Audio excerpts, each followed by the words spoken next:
warahmatullahi wabarakatuh dan salam sejahtera. Saya Norlin daripada Kuantan, Pahang. Di tangan saya ini ada sebuah buku yang bertajuk Cinta di Rumah Hassan Al-Banna. Buku ini merupakan sebuah buku parenting yang cukup hebat. Walaupun buku ini nipis saja, lebih kurang dalam 75 muka surat, ringkas, tetapi isinya diolah dengan cukup padat dan berkesan.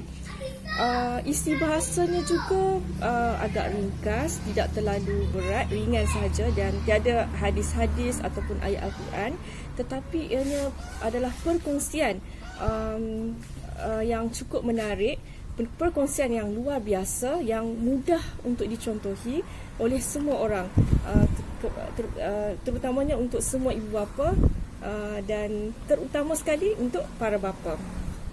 Okey, buku Cinta di Rumah Hassan Al-Banna ini ditulis oleh saudari Muhammad Lili Nur Aulia daripada Jakarta. Dia diterbitkan oleh Pustaka Dakwah Tuna Jakarta dan buku ini telah diterjemahkan ke dalam bahasa Melayu oleh saudari Rohayah Ishak. Saya mengucapkan tahniah kepada Rohayah Ishak kerana terjemahannya sangat baik dan kita sebagai pengguna di Malaysia dapat membaca buku ini dengan begitu jelas sekali. Alih bahasanya cukup baik dan telah diterbitkan semula oleh Alam Raya Enterprise. Okey, buku Cinta di Rumah Hassan Al-Banna ini merupakan perkongsian berdasarkan dialog dan temu bual penulis terhadap 7 orang anak-anak Hassan Al-Banna, 6 orang anak-anak Hassan Al-Banna, termasuklah Wafa, Ahmad Saiful Islam, Dr. Sana, Raja, Dr. Halah dan Dr. Istishad. Okay, jadi buku ni adalah perkongsian daripada anak-anak Hassan Al-Banna. Kalau nak tahu, Hassan Al-Banna ni merupakan seorang tokoh dakwah moden yang cukup popular dan Al-Maqsurat disusun oleh Hassan Al-Banna. Jadi dalam buku ni terdapat beberapa tips penting dan saya akan kongsikan beberapa tips lah. Yang pertamanya adalah Hassan Al-Banna sangat menitik beratkan momen makan bersama keluarga. Dia akan memastikan bahawa setiap hari dia akan makan bersama dengan anak-anak dan isteri beliau. Jadi ingatan anak-anak ketika saat makan bersama ini memang terakam kemas dalam memori mereka. Okay, yang keduanya adalah Hassan Al-Banna ni dia tidak menggunakan suara yang keras di rumah. Walaupun dia letih berdakwah di luar, kemudian balik ke rumah dalam keadaan letih, tapi dia tidak menggunakan suara yang keras, tidak melepaskan emosi yang marah terhadap keluarganya, tidak. Dia menggunakan cara berinteraksi yang lemah lembut dengan anak-anak dan isteri beliau. Okey, yang seterusnya adalah Yang seterusnya ini saya kongsikan dalam buku ini sangat menarik apabila Hassan Al-Banna ni dia berusaha untuk mendokumentasikan setiap episod kehidupan anak-anaknya. Anak-anak Hassan Al-Banna ni ada file, setiap orang ada file dia sendiri dan Hassan Al-Banna akan mencatatkan semua momen-momen penting hidup anaknya, termasuk tarikh lahir, tahap kesihatan, jadual pemberian ubat, dan juga pencapaian anak-anaknya, apakah kelemahan, apakah kelebihan anak-anaknya dalam pendidikan, apakah prestasi mereka di sekolah dan sebagainya. Semuanya dicatatkan dalam satu file dan setiap anak ada file masing-masing. Begitu hebatnya Hassan Al-Banna untuk menunjukkan betapa pentingnya setiap anak dalam hidup beliau. Yang seterusnya adalah Hassan Al-Banna dia memberi wang saku harian, mingguan dan bulanan, dan jumlah wang ni adalah agak banyak. Selalunya kita selalu lihat ibu bapa menitik beratkan berjimat-jimat kepada anak-anaknya, tetapi tidak Hassan Al-Banna, di mana dia telah memberikan wang harian sebanyak 3 kursi, wang mingguan sebanyak 10 ma'adin dan wang bulanan sebanyak 50 kursi. Dan difahamkan jumlah ni adalah jumlah yang besar, tetapi bagaimana Hassan Al-Banna mendisiplinkan anak mereka menggunakan wang ini dengan sebetul-betul dan pada saluran yang betul, di mana Hassan Al-Banna ni memberi kepercayaan kepada anak-anaknya untuk menggunakan wang tersebut dengan berhemah. Dan Hassan Al-Banna juga menggalakkan anak-anaknya berinfak, dan sejumlah besar wang ni telah diinfakkan oleh anak-anaknya sendiri. Ini sesuatu yang menakjubkan, di mana anak-anak tu dia diberi kepercayaan, disiplin untuk menggunakan wang tu sepenuhnya.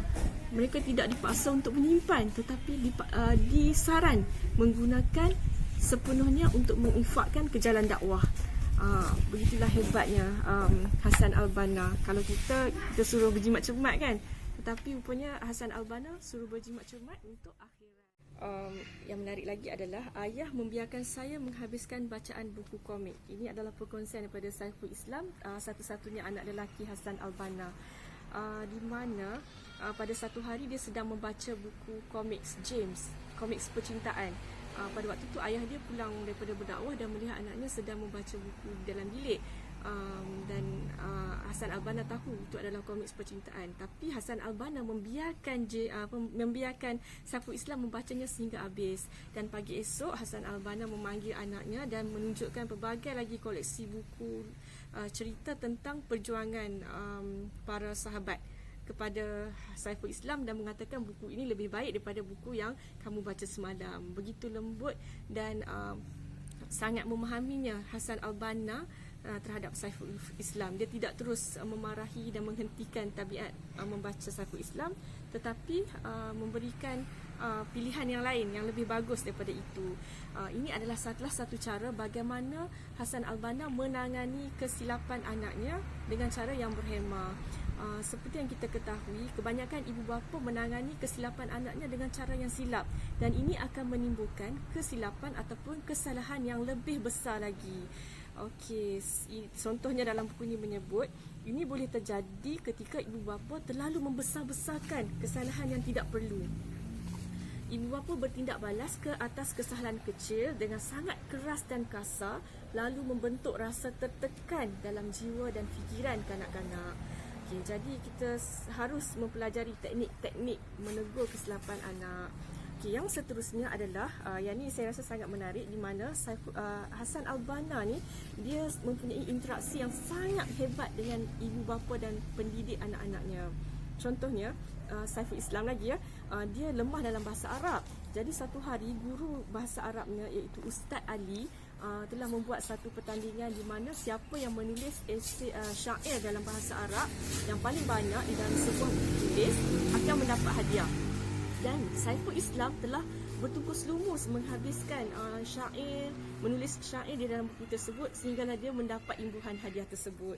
Dan pada hujung tahun baru Saiful Islam tahu bahawa idea ini sebenarnya telah diberikan oleh Hassan Al-Banna, ayahnya sendiri, kepada guru beliau iaitu Ustaz Ali. Itulah menunjukkan bahawa Hassan Al-Banna ni memang dia bukan je dia akan menyokong anaknya. Setiap kelemahan anaknya akan disokong dan sentiasa mencari jalan untuk menyelesaikan masalah tersebut. Okay, sebenarnya ada banyak lagi tips-tips lain, tapi setakat itu saja yang dapat saya kongsikan. Memang buku ni memang patut dimiliki oleh semua para ibu bapa, terutamanya para ayah, para ibu, para bapa, daddy, bapa, ayah, wajib memiliki buku ini. Mungkin bagi yang telah pun bergelar seorang ayah, telah pun beremosi, memarahi anaknya, menengking anaknya ataupun macam-macam lagi lah, tak mengapa, kita masih ada waktu untuk mengubah diri kita. Marilah kita baca buku ni, Cerita di Rumah Hassan Al-Banna, untuk kita menjadi lebih baik daripada sebelumnya. Okey, Assalamualaikum warahmatullahi wabarakatuh.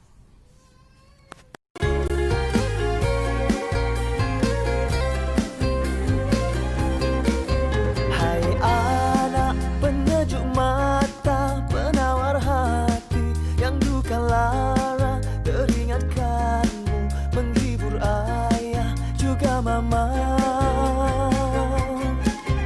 hai anak, kau di antara berjuta nikmat yang dikurnia, amanah buat ayah dan mama, jariah kami dalam menuju ke syurga. Hai anak,